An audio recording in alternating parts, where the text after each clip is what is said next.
দেখেন, আজকে আমাদেরকে দায়িত্ব দেওয়া হয়েছে। আমি যেটা প্রথমেই মনে করি, এখানে যখনই এরকম কেউ দায়িত্ব পান তখন ডেভেলপমেন্টের কথা বলেন বা বিভিন্ন বিষয়ে কথা বলেন। আমি ব্যক্তিগতভাবে প্লাস আমার টিম ব্যক্তিগতভাবে এটা ফিল করে, সবাই মিলে আমরা একসাথে ফিল করি যে আমাদের প্রথম কাজ হবে বাংলাদেশের ক্রিকেটের রেপুটেশন ঠিক করা। এই লাস্ট 1-1.5 বছরে যে রেপুটেশন ড্যামেজ হয়েছে বাংলাদেশের ক্রিকেটের, এই ক্রিকেটের রেপুটেশনটা ঠিক করা হলো আমাদের সবচেয়ে ইম্পর্টেন্ট। আমাদেরকে একটা দায়িত্ব দিয়ে আনা হয়েছে যে free and fair election held করা 3 মাসের মধ্যে। আমরা এটা যে আমাদেরকে যে দায়িত্ব দেওয়া হয়েছে, আমরা এই দায়িত্বটা যতটা অনেস্টিভাবে আমরা এই জিনিসটা করতে পারি আর যতটা দ্রুতভাবে আমরা এই জিনিসটা করতে পারি, আমরা ওই জিনিসটাই করব।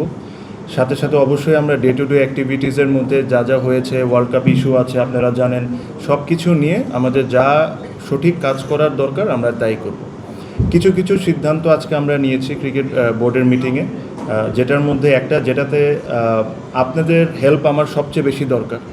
আপনারা, আমিও মনে করি আর আপনারা ওই জিনিসটা বলেন যে আপনারা অনেক বড় স্টেক হোল্ডার্স। আমি এটা মনে প্রাণে বিশ্বাস করি যে journalist are a very big stakeholder. তো এই যে সিদ্ধান্তটা আমরা নিয়েছি, এই সিদ্ধান্ততে আপনাদেরকেও একটু জিনিসটা মেনটেন করতে হবে।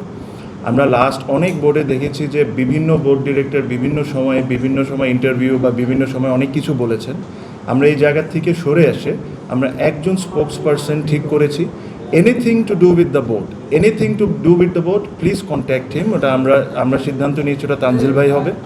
সো আপনারা এই জিনিসটা একটু মেনটেন করেন, তাহলে আমাদের জন্য কাজ করাটা সহজ হয়ে যাবে। কারণ আপনারা যদি ধরেন আমাকে পাইলেন বা আরেকজনকে পাইলে একটা প্রশ্ন করে ফেললেন, তাহলে এই ইউনিটিটা আমাদের ব্রেক হবে। যেহেতু আপনারা আমাদের পরিবারের একজন সদস্যই, তো এই জিনিসটা আপনাদেরকেও মেনটেন করতে হবে যে ক্রিকেট বোর্ড রিলেটেড বা কোনো সিদ্ধান্ত যদি আমরা নিয়ে থাকি, এটা তানজিল ভাই এসে এটা আপনাদেরকে টাইম টু টাইম যখন দরকার মনে হবে তখন আপনাদেরকে জানাবেন।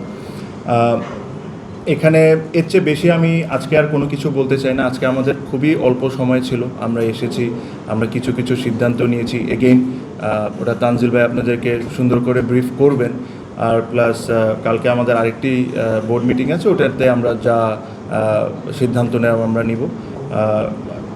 আপনাদের একটা সহযোগিতা লাগবে, আমি শিওর এটা আপনারা সবাই বিশ্বাস করেন যে লাস্ট 1-1.5 বছরে যেই ক্রিকেটের ড্যামেজ হয়েছে বা ক্রিকেটের রেপুটেশনের ড্যামেজ হয়েছে, এই জিনিসটা আমাদের সবাইকে মিলে এই জিনিসটা ঠিক করতে হবে। বিকজ আমাদের সমালোচনা থাকবে, আমরা ভালো কাজ করব না এটা নিয়ে ক্রিটিসিজম থাকবে, সবই থাকবে, বাট আমরা এখানে কেউই চাই না যে ক্রিকেটটা যে জায়গায় এখন নেমেছে এই জায়গায় থাক। আমরা সবসময় চাই ক্রিকেট একটা আমাদের প্রাউডের ব্যাপার। এখানে বিসিবিতে যারা চাকরি করতেন বা চাকরি করেন, তারা যখন বাইরে যান তারা প্রাউডলি বলেন যে আমি বিসিবিতে চাকরি করি। এখন আমি শিওর না যে এই কথাটা তারা কি প্রাউডলি বলতে পারে নাকি, যে ধরনের অ্যাক্টিভিটিস লাস্ট 1-1.5 বছরে হয়েছে। সো ওই প্রাউডনেসটা আমাদের ফিরে আনতে হবে, প্লেয়ারদেরকে আমাদের সম্মান করতে হবে, প্রত্যেকটা স্টেক হোল্ডার যারা, সবাইকে আমাদের সম্মান করতে হবে। এটাই আমাদের মূল কাজ হবে। আমাদের we will change for betterment, just কথা বলা না, আমরা চেষ্টা করব। আমাদের ভুল হবে, আমাদের টিমে যারা আছেন তাদেরও ভুল হবে, ওই ভুল থেকে আমরা শিখব, আবার আমরা চেষ্টা করব। এটাই হলো আমাদের মেইন লক্ষ্য। আমরা এর চেয়ে বেশি আমি এখন আর কোনো কথা বলতে চাই না।